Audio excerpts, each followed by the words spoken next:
Okay, let's take a look at some division problems. And division problems are a little bit, we're going to do some long division problems. They're kind of, sometimes students find them a little bit on the tricky side, knowing all the steps that need to be done.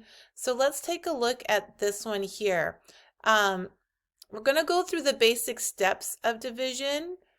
And these ones are a little bit unique in the fact that these division problems have you'll see like a zero popping in here. Okay, so it's 40,443 divided by 5. So I'm going to stick my 5 outside of the house, and underneath my house, I call this division symbol here, I have the 40,443. So step one, we say, okay, can 5 go into 4? No. Can 5 go into 40? Yes. 8 times. So I put my 8 up here. I go 8, and notice my 8 goes above the 0. Okay, that's kind of a nice alignment. 8 times 5 gives me 40. I write this down here, and I will subtract. Okay, and notice when I subtract, I end up with a 0. Okay, now I'm going to bring down my 4. And I ask myself, can 5 go into 4? No, it can't. So I put the 0 above that 4, and I drop this 4 down. I drop the next 4. Can 5 go into 44? Yes, 5 can go into 44 8 times. Notice I put the 8 above the 4 that dropped down. 8 times 5 is 40. Okay, we're going to subtract. We drop the 4. Okay, 44, take away 40 is 4. And the last thing here I'm going to do is I'm going to drop this 3 down here. Can 5 go into 43? Yes, 8 times. 8 times 5 is another 40. There's a lot of 40s in this problem. We subtract and we get 3. There are no other numbers to drop. Okay, so this is my remainder. My answer is 8,088, remainder 3. All right, let's try this problem here. And let's kind of identify these steps that we're doing again. Okay, there's a lot of steps to consider. Whoop, that wasn't a very pretty line. Sorry about that. But there's a lot of steps to consider when we're doing these long division problems. Okay, so we have 6 going into 47,407, or 47,407 divided by 6. Okay, so step number 1 is you see the outside number. Can it go into the first number? No. Okay, so 6 cannot go into 4. All right, so then we check, can 6 go into 47? Yes, 6 can go into 47 7 times. And step number 1 is we multiply. 7 times 6 is 42. Okay, so we multiply, then we subtract, and that leaves me with a 5. Okay. So then we ask, oh, now we drop our 4. All right. Ask ourselves again, does 6 go into 54? Yeah, it goes in 9 times. 6 times 9 is exactly 54. We subtract and we get 0. Then we drop. Okay. So again, the pattern is we multiply, subtract, drop. Multiply, subtract, drop. And notice like 6 can't go into 0. So we put a nice 0 on top of that 0. And then we drop again. 6 goes into 7 1 time.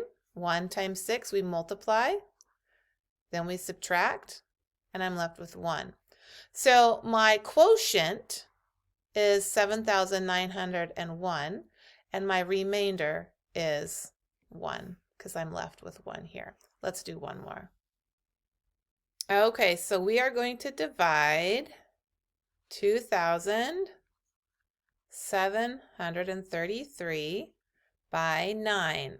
Let's do this one more time. Can 9 go into 2? No, it's too big. Can 9 go into 27? Yes, 9 goes into 27 3 times. And you can count by 9s, or you can divide, like 27 divided by 9 on your calculator, and you'll get 3. All right, now we go through the process. We multiply 3 times 9. Then we subtract. Then we drop. Okay, can 9 go into 3? No, put that 0 to hold the place. And once we put that 0 to hold the place, then we drop the next number down. Can 9 go into 33? Yes, 9 can go into 33 3 times. 3 times 9 is 27. So we multiply, then we subtract, and we get 6. And there are no other numbers to drop. So remember, we go multiply, subtract, and then we drop the next number. There's no other numbers to drop. So my quotient is 303, okay, and my remainder of 6. So we would say 9 goes into 2,733 303 times with 6 left over, okay? Okay, so there are a couple of division rules to be aware of, and let's just look at those right now. So the first one here, they have to do with zeros, okay? So there are a couple options when you're looking at a division. There's a numerator, which is the upstairs number, and then there's a denominator, which is the downstairs number, okay? And there's a couple options. We can have 0 in the numerator, or we could have 0 in the denominator. So let me just rewrite this same guy, but I'm going to put 0 down here and 7 there. So notice that this fraction has 0 in the numerator. This fraction here has 0 in the denominator. Okay?